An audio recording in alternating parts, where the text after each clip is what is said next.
حضرت سیدنا عمر فاروق رضی اللہ تعالیٰ عنہ کو 26 ذی الحج کو زخم لگا تھا، قاتلانہ حملہ آپ پر کیا گیا تھا، اور یکم محرم الحرام کو اسلام کے اس بطل جلیل، اس قائد، اس لیڈر اور دنیا اسلام پر اپنی سیرت کے انمٹ نقوش چھوڑنے والے اس خوبصورت انسان نے دنیا سے پردہ فرمایا۔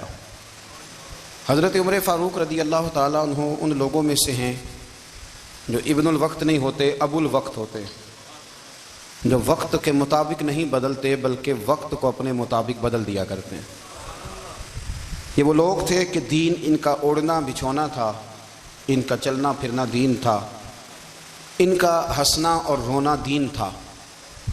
انہیں علم الیقین سے لے کر عین الیقین تک ایک خاص مقام اللہ نے عطا کر دیا تھا، تو بس پھر یہ سمجھ گئے تھے کہ دین ہی زندگی ہے، دین ہی روح ہے، اور دین ہی ہماری اصل ہے۔ نبی کریم صلی اللہ تعالیٰ علیہ وسلم نے فرمایا کہ میں نے خواب دیکھا ہے، کچھ لوگوں کو میں نے قمیضیں پہنے ہوئے دیکھا، کچھ کی قمیضیں ناف تک تھیں، کچھ کی پیٹ تک تھیں، اور کچھ کی گھٹنوں تک تھیں۔ عمر، میں نے تمہیں بھی دیکھا ہے، تمہاری قمیض تو پیروں سے ٹکرا رہی تھی۔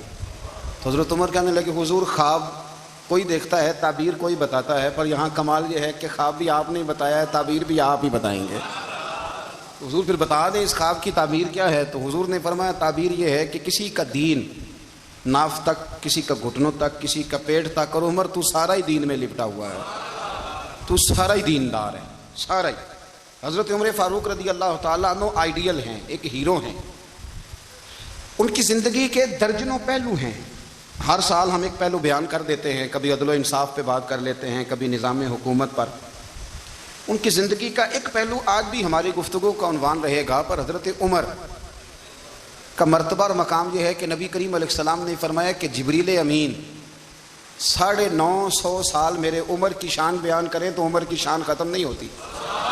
950 سال اگر حضرت جبریل بھی بیان کریں تو یہ مقام ہے سیدنا فاروق اعظم کا۔ اللہ تبارک و تعالیٰ نے جس طرح سارے نبیوں میں شان حضور کو عطا فرمائی، اسی طرح تمام نبیوں کے حواریوں میں سب سے زیادہ شان حضور کے غلاموں کو عطا فرمائی۔ قرآن مجید میں اللہ کریم نے فرمایا، یا ایھا الذین آمنوا قوا انفسکم واہلیکم نارا، فرمایا اے ایمان والو خود بھی جہنم کی آگ سے بچو اور اپنے گھر والوں کو بھی دوزخ کی آگ سے بچاؤ۔ خود بھی بچو اور اپنے گھر والوں کو بھی۔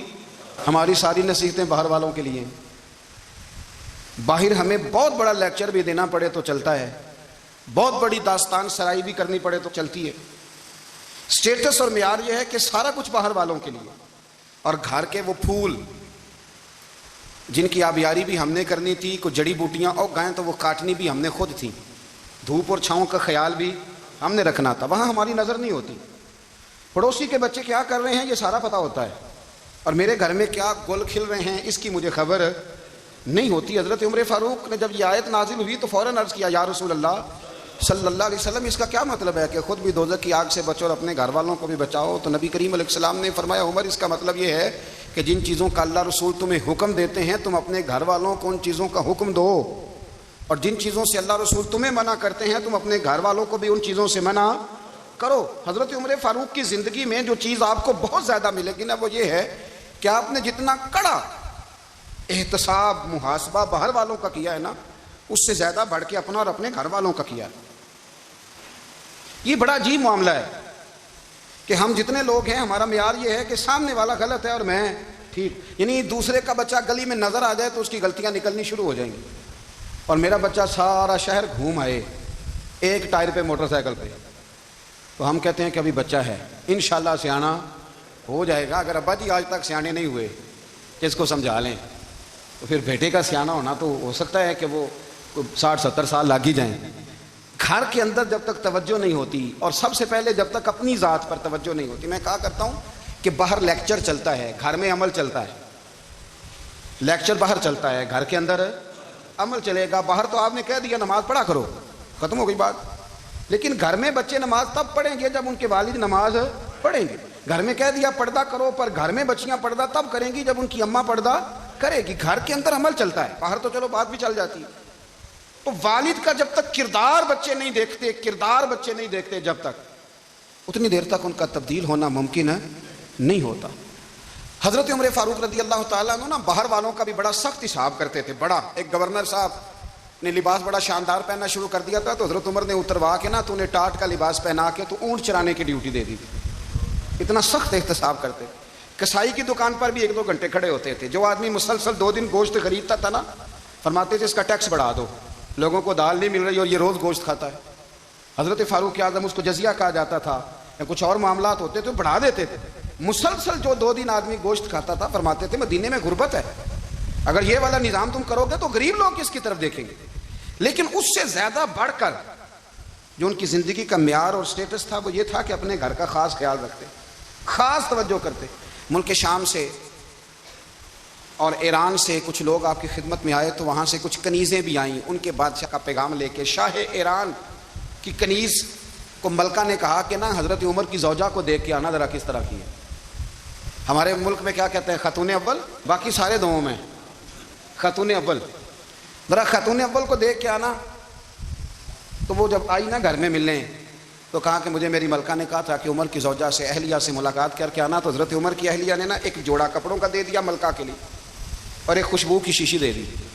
اب جب وہ تحفے وہاں گئے تو اس ملکہ نے نا کچھ سونے کا سامان بھیجا، کچھ زیورات بھیجے، کچھ تحائف بھیجے۔ جب حضرت عمر کے گھر آئے نا، وہ خادم لے کے آیا، اس نے کہا جی آپ کی اہلیہ نے تحفے بھیجے تھے، تو جواب میں شاہ ایران کی بیوی نے، یہاں جس ملک کا وہ سفیر تھا، انہوں نے بھی یہ بھیجے۔ تو حضرت عمر فاروق نا وہ تحفے لے کے گھر گئے، تو جا کے کہنے لگے اپنی اہلیہ سے، یہ تو کب سے تحفے تحائف بھیجنے لگ گئی ہے؟ یہ کب سے نظام شروع ہو گیا؟ تو کہ حضور تحفہ دینا لینا تو ٹھیک ہے، سنت ہے، محبت بڑھتی ہے، تو یہ کوئی قباحت نہیں، اور میں نے اپنی ذاتی استعمال کے لیے جو چیزیں رکھی تھی وہ میں نے دی ہیں۔ تو حضرت عمر فاروق رضی اللہ تعالیٰ عنہ فرمانے لگے ہم نے کسی ملک کے ساتھ اور اس کے بادشاہ کے ساتھ ذاتی تعلق نہیں بنانا، تعلق جو بھی بنے گا رسول اللہ کے دین کی برکت سے بنے گا۔ ذاتی رشتے نہیں ہم نے قائم کرنے، ذاتی۔ آپ کے ملک کی جو ایئر لائن جس کا ہر سال خسارے کا ڈنڈورا پیٹا جاتا ہے نا، وہ ہمارے بادشاہ صاحب اور صدر صاحب اگر غیر ملکیوں کو گھوڑا کبھی بھیجنا ہو نا، گھوڑا، تو پورا ایک جہاز گھوڑا لے کے تحفے میں جاتا ہے، پورا جہاز، غریب قوم کا یہ سرمایہ۔ اور قوم بڑی بادشاہ ہے، لائنوں میں لا کے ووٹ دیتی ہے۔ 2 کام ہمیشہ لائن میں لگ کے کرنے ہیں، ایک بل لائن میں لگ کے جمع کرانا ہے، اور ایک ووٹ لائن میں لگ کے، تاکہ پھر پورے 5 سال لائن میں ہی لگے رہیں۔ مرضی سے آپ ووٹ دینا، پر جو بات درست ہے اس کو سنو۔ حضرت عمر فاروق رضی اللہ تعالیٰ عنہ نے اپنی اہلیہ سے پوچھا کتنے کا تھا وہ تیرا جوڑا اور خوشبو کی شیشی؟ انہوں نے کہا 3 دینار کی۔ فرمایا یہ 3 دینار تیرے، اور باقی جو تحفے آئے ہیں وہ تو خود کہہ، چونکہ اس نے تیرے نام بھیجے ہیں، تو کہہ کہ میں مال غنیمت میں دیتی ہوں، تو کہہ میں مسلمانوں کو کہہ۔ تو زوجہ ہنس پڑی، کہنے لگی میں نہ بھی کہوں تو مجھے کہنا تو پڑے گا ہی، کہنا تو میں نے ہے ہی، جو کہ سامنے عمر فاروق ہیں، لہذا فرمایا کہہ دیتی ہوں میں نے دیا خزانے کو۔ حضرت عمر نے جمع کرا لیا۔ میں یہ کیا بات ہوئی؟ میرے گھر والے جو مرضی کریں، ان کا معیار زندگی جس طرح کا مرضی ہو۔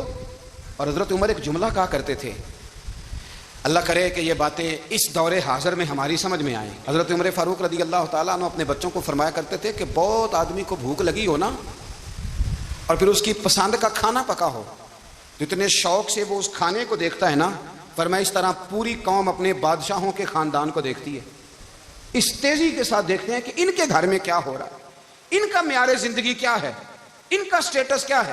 آپ کے بچے دونوں کاروبار کے لیے مصر گئے، ایک بہت بڑا قافلہ گیا مدینے سے مصر تجارت کے لیے، تو یہ گئے تجارت کے لیے، تو حضرت عبداللہ ابن عمر، حضرت عبید اللہ ابن عمر، حضرت عمر کے دونوں بیٹے گئے۔ جناب عمر فاروق کے بچے جب وہاں پہنچے تو مصر کے گورنر نے نا لوگوں کو تعارف کرایا کہ یہ عمر فاروق کے بیٹے ہیں۔ ایک چھوٹی سی بات کر دوں، یہ چودھری کے بیٹے کو کون بتاتا ہے کہ تو چودھری کا بیٹا ہے؟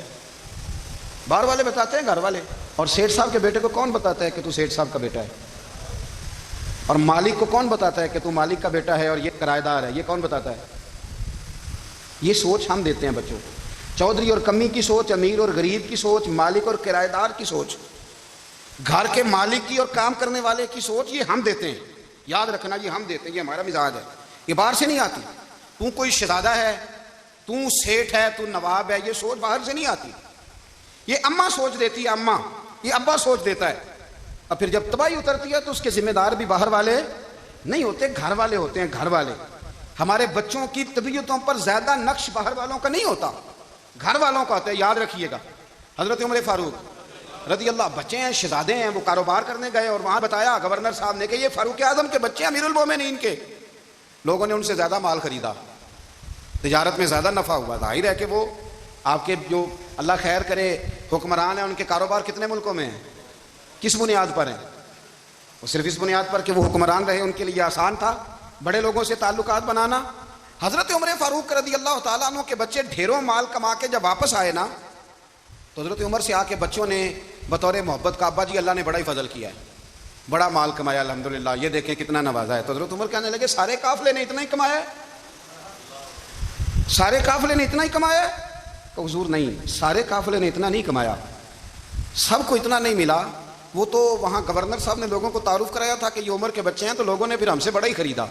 تو حضرت عمر فرمانے لگے ٹھیک ہو گیا, میں بات سمجھ گیا, اس طرح کرو جو تمہاری اصل زر تھی نا, جو راز تھی, وہ رکھ لو اور باقی سارا مال مال خزانہ میں جمع کرا دو, اس لیے کہ یہ تم نے تجارت نہیں کی, یہ تم نے اپنے باپ کا نام بیچا ہے, یہ تم نے امیر المومنین کے بیٹے ہونے کا فائدہ اٹھایا ہے. فرمایا یہ تمہارا نہیں حق, یہ مسلمانوں کا ہے, اس لیے کہ یہ مال تم نے محنت سے نہیں کمایا, یہ باپ کی کرسی کا فائدہ اٹھایا ہے. اور فرمایا اگر تم نے مال جمع نہ کرایا تو میں مال بھی لے لوں گا زبردستی اور کوڑے بھی ماروں گا, ڈبل سزا دوں گا. مرضی سے جمع کراؤ گے تو کوڑوں سے بچ جاؤ گے. بڑے بیٹے نے تو جمع کرا دیا, تو چھوٹا تھوڑا پریشان ہوا. تو حضرت عبداللہ ابن عمر چھوٹے بھائی کا ماتھا چوم کے کہنے لگے بیٹے چپ کر کے جمع کرا, یہاں بھی فخر کر کے ہم عمر کے بیٹے ہیں, اور قیامت میں بھی فخر کریں گے کہ ہم فاروق اعظم کے بیٹے ہیں. یہاں بھی ناز کریں گے اور وہاں بھی ناز کریں گے کہ عمر کے بچے ہیں. ہمارے باپ نے خود بھی حلال ہی کھایا ہے, اور جب ہماری کمانے کی باری آئی ہے تو ہمیں حکم بھی حلال کھانے کا دیا. بھائی ہمارا مزاج نہیں. بچہ جب لے کے آتا ہے 2 لاکھ روپیہ تو کبھی پوچھے کہاں سے آیا ہے؟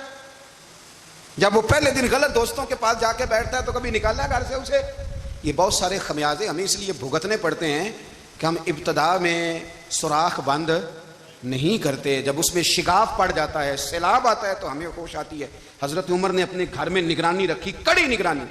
زیادہ نماز گھر میں پڑھتے تھے حضرت عمر, نفلی نمازیں زیادہ کیوں بلا؟ میرے اساتذہ مجھے حکم دیتے تھے کہ فرض نماز کے علاوہ نمازیں گھر میں پڑھنا, بچوں کو عادت پڑے گی, ذوق پیدا ہوگا, ان کو پتہ چلے گا کہ ہمارے گھر میں 5 وقت کوئی اور کام بھی ہوتا ہے. بھائی یاد رکھیں کہ آپ نے اگر سجدہ کرنا ہے تو بچہ لیٹ جائے گا, اسے پتہ کوئی نہیں سجدہ کیا ہے. لیکن جب گھر میں کبھی قرآن ابا جی کھول لینا, میں اکثر کہتا ہوں جب ابا جی کا موڈ بن جائے نا لیکچر دینے کا, وہ گھر میں شروع ہو جاتے ہیں, کہتے ہیں آپ لوگ نماز نہیں پڑھتے اس لیے میرے کاروبار میں برکت کوئی نہیں, تم سویرے قرآن پاک نہیں کھولتے تو میں تباہ ہو گیا. تو میاں آپ نے کب گھر میں قرآن پاک کھولا تھا؟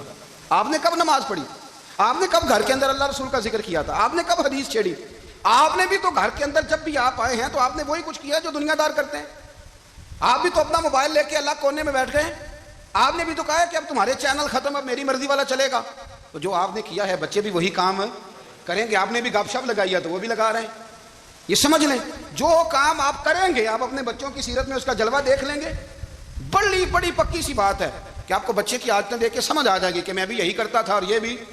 حضرت عمر فاروق رضی اللہ تعالیٰ عنہ وصال فرما گئے, تو آپ کے وصال کے بعد حضرت عثمان غنی رضی اللہ تعالیٰ عنہ نے آپ کی ایک بیوہ سے نکاح کیا, حضرت عمر کی ایک بیوہ سے. جب وہ آپ کے نکاح میں آئی تو کہنے لگی حضرت عثمان غنی سے کہ حضور نہ تو میں خوبصورت ہوں اور نہ میں جوان ہوں, نہ آپ کی کوئی خدمت کر سکتی ہوں, میرے ساتھ نکاح کرنا سمجھ میں نہیں آیا. کیا شاندار جواب دیا حضرت عثمان غنی نے, کیا خوبصورت جواب دیا. فرمانے لگے میں نے اس لیے نکاح نہیں کیا کہ مجھے تمہارے حسن سے دلچسپی تھی یا تمہاری خدمت کی ضرورت تھی, میں نے تو اس لیے نکاح کیا ہے کہ مجھے بتاؤ عمر فاروق گھر کے اندر اپنے رب کی عبادت کس طرح کرتے تھے, وہ قرآن پاک کس طرح پڑھتے تھے, وہ رویا کیسے کرتے تھے, استغفار کا طریقہ کیا, کس وقت کس انداز میں وہ اپنے رب کو یاد کرتے تھے. اس لیے کہ عمر کئی دفعہ گھر سے آتا تھا تو میں اس کے چہرے پر نور دیکھا کرتا تھا, میں روشنی دیکھتا تھا, ایک معیار دیکھتا تھا. نکاح اس لیے کیا ہے کہ مجھے عمر کی جو گھر کے اندر کی عبادت ہے اس سے آگاہ کرو, تاکہ عثمان غنی بھی چاہتے ہیں اس طرح کے عمل کرو جس طرح کے عمر فاروق کر کے گئے. بھائی جب تک ہم اپنے گھر میں وہ توجہ نہیں دیں گے, وہ مزاج دیکھیں نا, ہمارے گھروں میں جب نقشہ پاس ہوتا ہے تو ٹی وی لان بھی اس میں ہوتا ہے, ڈرائنگ روم بھی ہوتا ہے, نماز کی جگہ بھی ہوتی ہے نقشے میں. صحابہ جب گھر بناتے تھے تو ایک مسجد بیت کا نقشہ پاس کرتے تھے, ذہن میں رکھتے تھے کہ یہ کونا نماز کے لیے, وہاں جوتے لے کے کوئی نہیں جائے گا, وہاں نماز پڑھی جاتی تھی, عورتیں وہاں اعتکاف کرتی تھیں. ٹی وی لان تو آ گیا ہے اور گھر کے اندر ٹی وی رکھنے کے لیے تو ایک کمرہ الگ سے بنا دیا گیا ہے, اور اب جو نئے نقشے پاس ہو رہے ہیں اس کے اندر گھروں کے اندر جگہ بنائی گئی ہے جہاں کمپیوٹر رکھے جائیں, اور بچوں کے لیے وائرنگ ہوگی نیچے تاکہ انہیں کوئی مشکل درپیش نہ ہو. یہ ساری چیزیں ہم نے نہانے کے لیے گھروں کے اندر اتنے اتنے بڑے واش روم بنائے ہیں کہ لگتا یہ ہے کہ سوائے نہانے کے اور کام ہی نہیں کوئی گھر میں ہوگا. ہر چیز آ گئی, پر اللہ کرے کوئی تفسیر بھی ٹیبل پہ پڑی نظر آئے, کوئی حدیث کی کتاب بھی ٹیبل پہ پڑی نظر آئے. اللہ کرے کہ جس طرح ابا لطیفہ سن کے آتا ہے تو جب تک سنا نہ لے اسے ہضم نہیں ہوتا. اللہ کرے کہ وہ جمعے میں بیان سن کے جائے تو اس کا بھی دل کرے میں اپنے بچوں کو سناؤں. وہ نبی پاک کی کوئی حدیث کہیں سے سنے تو گھر جا کے سنائے. جب تک یہ معیار نہیں بنتا آپ کیسے توقع کرتے ہیں کہ گھر کے اندر اللہ کی رحمتیں نازل ہوں گی؟ آپ یہ کیسے توقع کرتے ہیں کہ گھر کے اندر وہ معیار اور وہ مزاج بنے گا؟ حضرت عمر فاروق نے ذاتی زندگی پر جو توجہ دی، گھر والوں کے معیار پر جو توجہ دی حضرت عمر فاروق رضی اللہ تعالیٰ عنہ نے، وہ بھی بڑی دیدنی ہے. حضرت ابو موسیٰ اشعری کو نا آپ نے وزیر خزانہ بنایا تھا، تو حضرت ابو موسیٰ اشعری کہتے ہیں کہ حضرت عمر کو شے خزانے میں رہنے تو دیتے نہیں تھے. ایک دن نا میں صفائی کر رہا تھا اس کمرے کی جس میں خزانہ رہتا تھا. ہمارے تو ملک میں جو جاتا ہے وہ صفائی کر کے ہی جاتا ہے، اللہ خیر کرے. اور خیر معیار بدلتا ہے. جو پچھلی حکومت ہوتی ہے وہ قرضہ اٹھاتی ہے، وہ باہر سے جاتی ہے تو قرضہ لے کے آتی ہے، اور جو نہیں آتی ہے وہ کہتی ہے ہمیں پیکج مل گیا ہے. وہ قرضہ نہیں اٹھاتے، ان کو کیا ملتا ہے؟ یعنی پچھلی نے قرضہ لیا تھا اور ہم نے، واہ جی واہ کیا خوبصورت انداز ہے. اس کا نام بدل کے نا انہوں نے قرضہ لیا تھا اور ہم نے، میں کہا بڑے شاندار سیانے بندے ہو گئی. حضرت سیدنا ابو موسیٰ اشعری کہتے ہیں کہ میں نے نا مال غنیمت کی صفائی کی تو 1 دینار مجھے نا کہیں پڑا ہوا مل گیا. تو فرماتے ہمیں اجازت ہوتی تھی کہ 1 دینار ہم اپنی مرضی سے کہیں خرچ کر سکتے تھے. اگر آپ ناراض نہ ہوں تو ہمارے ہاں جب چیئرمین صاحب ناظم صاحب ٹھیکے دیتے ہیں تو ٹھیکیدار ان کا چھوٹا بھائی ہوتا ہے یا چچا کا بیٹا ہوتا ہے یا خالہ کا بیٹا ہوتا ہے. وہ خود ناظم ہوتے ہیں اور ان کا چھوٹا بھائی ٹھیکیدار ہوتا ہے. یعنی وہ نا سارا کچھ گھر کے اندر ہی رہتا ہے. گھر کے اندر ایک پیسہ دیتا ہے دوسرا واپس اس کو واپس کر دیتا ہے گھر کے اندر ہی. اب تو خیر ہمارے لوگ سمجھدار ہو گئے. ایک بندہ ایک سیاسی جماعت میں ہوتا ہے، دوسرا دوسری میں، اور تیسرا جس کی بھی حکومت آئی حکومت تو ہماری رہے گی نا. ایک بندہ تو ہے نا اس جماعت میں. یہ اچھا لوگوں نے ایک طریقہ نکالا ہے. تو حضرت عمر کے بیٹا گزر رہا تھا تو حضرت ابو موسیٰ اشعری کہتے ہیں میں نے صفائی کی تو 1 دینار نکلا. تو میں نے وہ 1 دینار نا حضرت عمر کے بیٹے کو دے دیا. میں نے کہا لو بیٹا اپنے چچا کی طرف سے تحفہ. تو گھر جا کے انہوں نے حضرت عمر کو بتایا کہ چچا نے پیسے دیے ہیں. چھوٹے بچے تھے. حضرت عمر نے حضرت ابو موسیٰ اشعری کو بلا لیا اور بلا کے فرمانے لگے میں تو تمہیں اپنا دوست جانتا تھا اور تم نے میری اولاد کو ہی دنیا دار بنانا شروع کر دیا. میرے بچوں کو ہی تم نے دنیا دار پیسوں پہ لگانا شروع کر دیا. میں تو تمہیں یار سمجھتا تھا. فرمایا تمہیں چاہیے تھا میرے بیٹے کو نصیحت کرتے کہ بیٹا پیسوں سے رب راضی نہیں ہوتا، اس کی رضا والے کام کیے جائیں تو رب راضی ہوتا ہے. اور فرمایا تمہیں کوئی اور گھر نہیں ملا تھا تباہ کرنے کے لیے، میرا ہی گھر ملا تھا. اٹھاؤ اپنا دینار اور خبردار آج کے بعد میرے بچوں کے ساتھ یہ والی نیکی نہ کرنا. اور ہمارا کیا سٹیٹس ہے؟ دوستی ہے اس سے جو تحفے زیادہ دے، جو بچوں کو خراب کرنے میں مدد زیادہ کرے اس کے ساتھ گرانا. حضرت عمر نے گھر پہ اور سب سے بڑھ کر اپنی ذات پہ توجہ کی. حضرت ابو مالک رضی اللہ تعالیٰ عنہ کہتے ہیں میں عمر کے پیچھے پیچھے ایک باغ میں گیا، اکثر اس باغ میں جایا کرتے تھے. اور عمر جا کے نا تو درخت کے نیچے بیٹھ گئے اور فرمانے لگے وہ امیر المومنین اللہ سے ڈر جا، ورنہ جس رب نے حکومت دی ہے وہ عذاب بھی بڑا دے گا. ڈر جا رب سے. کبھی ساری زندگی حضرت عمر نے اپنا کوئی تعارف نہیں کرایا، کبھی نہیں. ایک بندے نے آپ کے سامنے تعریف کر دی آپ کی تو فرمانے لگے تو خود بھی ہلاک ہوا اور مجھے بھی ہلاک کر دیا. کیا ضرورت پڑی ہے میری تعریفیں کرنے کی؟ اتنی دیر میری تعریف میں لگائی. اللہ کا ذکر کرتا رب تجھے ثواب دیتا، حضور پہ درود پڑھتا تو رب تیرے اوپر رحمتیں نازل کرتا. کس چکر میں ہے؟ آج جتنا اچھی کوئی خوشامد کرے اتنی اچھی وزارت ملتی ہے، جتنی اچھی اس کو جو ہے وہ چاپلوسی کرنی آیا درجہ بھی اسے اتنا ہی اچھا ملتا ہے. حضرت عمر فاروق رضی اللہ تعالیٰ عنہ آپ کے بیٹے کہتے ہیں، صاحب فتوح الشام نے لکھا ہے، آپ کے صاحبزادے کہتے ہیں میں نکلا تو میرے ابا جی نا اپنی پشت پر مشکیزہ رکھ کے کنویں سے پانی بھر کے آ رہے تھے. میں دوڑ کے آگے گیا، میں نے کہا ابا جی مجھے دے دیں. فرمانے لگے بیٹا تیرا کیا خیال ہے؟ کوئی اور نہیں تھا مشکیزہ بھر کے لانے کے لیے؟ تیرا کیا خیال ہے؟ کہا ابا جی بڑے لوگ تھے پر آپ کیوں اٹھا رہے ہیں؟ فرمانے لگے نفس نا ذرا میرا بڑا ہو گیا تھا، اسے ذرا ذلیل کر رہا ہوں، ذرا اپنا محاسبہ کر رہا ہوں. یہ مجھے کہہ رہا تھا تو بڑی چیز ہے تو میں نا ابھی مشکیزہ گھر رکھ کے آؤں گا، پھر تیری ماں نے مجھے کہا ہے کہ گھر میں لکڑیاں کوئی نہیں جلانے کے لیے، پھر میں جنگل سے لکڑیاں کاٹ کے لاؤں گا. امیر المومنین بن کے نا تو میرا نفس تھوڑا بڑا ہو گیا. اب یقین کریں ہمارا ہاضمہ خراب ہو جاتا ہے جب تک ہمارا تعارف صحیح نہ ہو، ہمارا تعارف ٹھیک نہ ہو. میں یہ ہوتا ہوں، میں وہ ہوتا ہوں. چھوڑ مٹی دیں تے مٹی رہنا ہی، مٹی دیں تے مٹی دیں تے مٹی رہنا ہی. ایویں کدی بلے بلے اج مٹی دے اتے بندیا تے کل مٹی دے تھلے. مٹی دیں تے مٹی رہنا ہی کدی بلے. مجھے پوچھ لو، مجھے جان لو، میرا نام لے لو، میں بھی آیا ہوں، میں بھی ہوتا ہوں، میرا بھی یہ تذکرہ ہے. جس کو اپنا تعارف کرانا پڑ گیا اس سے بھی زیادہ کمزور کوئی ہے؟ فوٹو میں دکھاتا پھرتا ہے فلانے کے ساتھ فوٹو فلانے، تو کمزور بندے یہ کام کرتے. حضرت عمر فاروق اللہ اکبر، حضرت عمر جیسا بندہ 24 لاکھ مربع میل کا حکمران اور شاہ روم کو خط لکھ کے کہتا ہے میں منت نہیں کرتا میں حکم دیتا ہوں. اتنا تگڑا بندہ جنگ قادسیہ کے لیے حضرت سعد بن ابی وقاص کو بھیجا، فتوح شام پڑھ کے دیکھیں۔ حضرت عمر بڑے پریشان ہیں، اتنے دن ہو گئے کوئی رپورٹ ہی نہیں آئی۔ اب تو موبائل ہے نا، ایک منٹ کی رپورٹ لیں آپ، بلکہ آپ 1 منٹ کی فوٹو لیں، آپ رپورٹ تو دور رہ گئی۔ حضرت عمر فاروق رضی اللہ تعالیٰ عنہ بڑے پریشان ہیں کہ قادسیہ میں حضرت سعد بن ابی وقاص کے ساتھ لوگ جہاد کرنے گئے، رپورٹ کوئی نہیں آ رہی۔ اتنے پریشان تھے کہ باہر نکل کے نا اس رستے پہ بیٹھ جاتے جو رستہ قادسیہ کی طرف سے آتا تھا، جو بھی آتا جاتا پوچھتے جنگ کے کیا حالات ہیں۔ ادھر جب اللہ نے فتح دے دی نا تو حضرت سعد بن ابی وقاص رضی اللہ تعالیٰ عنہ نے نا ایک قاصد کو خط دے کے بھیجا، کہنے لگے عمر کے پاس جاؤ، انہیں اطلاع دو کہ الحمدللہ اللہ نے اسلام کو فتح عطا کر دی۔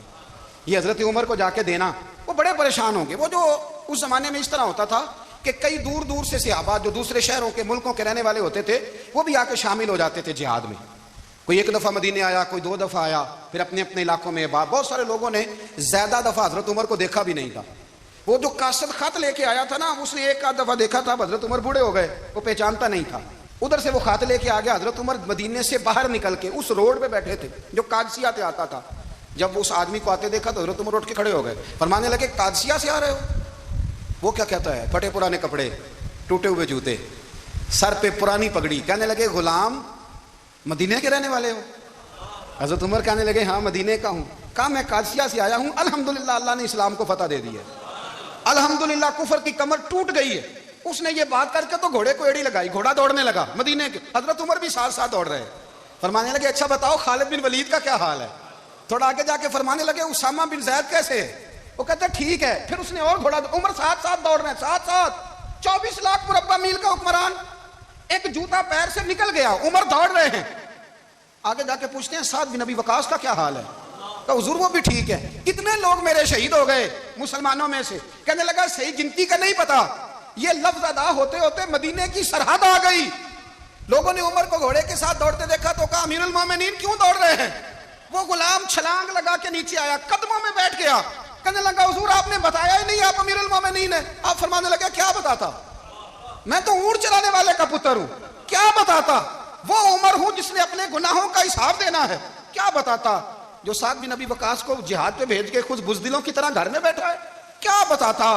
کوئی حیثیت نہیں، کوئی تار، تو نے اچھا کیا، تو مجاہد تھا، مجھے ساتھ ساتھ دوڑایا، تو نے اچھا کیا۔ جتنے لوگ تھے چیخے مار کے رونے لگے۔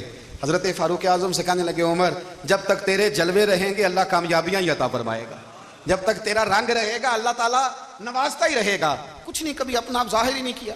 بہت بڑے تھے، بہت بڑے تھے حضرت عمر، بڑے تھے۔ حضرت ابو رافع غلام تھے، قرآن پاک بڑا سونا پڑھتے تھے۔ حضرت عمر جب بھی انہیں ملتے کہتے ابو رافع تو عمر سے اچھا ہے، قرآن بڑا شاندار پڑھتا ہے۔ تو وہ کہتے حضور اگر میں قرآن صحیح پڑھتا ہوں تو آپ کو قرآن کی تشریح زیادہ صحیح آتی ہے، آپ بھی تو مجھ سے افضل ہیں۔ تو آپ فرماتے نہیں پھر بھی تو مجھ سے افضل ہے۔ کیوں؟ اس لیے کہ تو اپنے آقا کی نوکری بھی ٹھیک کرتا ہے اور رب کی عبادت بھی ٹھیک کرتا ہے، اور مجھے خالی صرف عبادت کرنی ہوتی ہے وہ بھی ٹھیک نہیں کر پاتا۔ ساری زندگی اپنا محاسبہ، ساری زندگی اپنے گریبان میں دیکھا، ساری زندگی اپنے آپ کو پرکھا، اپنے آپ کو ٹٹولا، 62 سال عمر بیت گئی۔ حضرت حذیفہ بن یمان ایک صحابی تھے، میرے نبی کریم علیہ السلام نا ان سے راز کی باتیں کرتے تھے۔